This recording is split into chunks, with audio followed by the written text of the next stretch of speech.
Bien, vamos a hacer una demostración de una picadora de tubos de metal.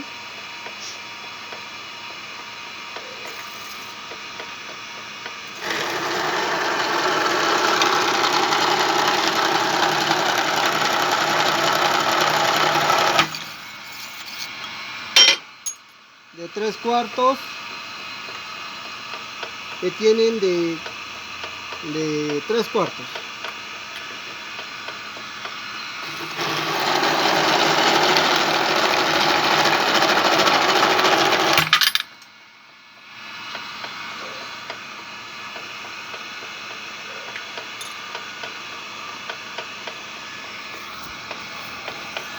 Es una máquina picadora de metal. Así como ustedes verán la construcción.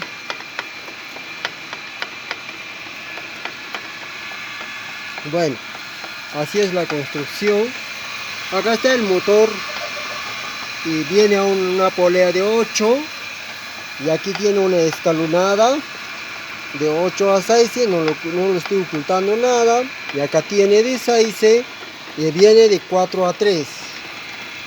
Es una picadora de metal, con máquina convencional de tubos metálicos. Como ustedes verán, ahí está lo que ha picado. A ver, hijo, demuestra. Bueno, ahí está, como ustedes verán. Y también aquí está la otra, como ustedes verán. Bueno, cualquier pedido a teléfono 95 9 53 41 42, Arequipa, Perú. Y también máquinas picadoras hidráulicas, automáticas, de igual manera. Esta es una máquina convencional, como ustedes verán. Aquí tiene su manojo y es graduable, da vuelta. Hice para tubos más grandes, hasta para graduar más alto. Y también aquí tiene la dimensión de tubos que se va a cortar con la cuchilla, y como ustedes verán, y tiene para fijar con la cuchilla, con esta cortadora de tubos.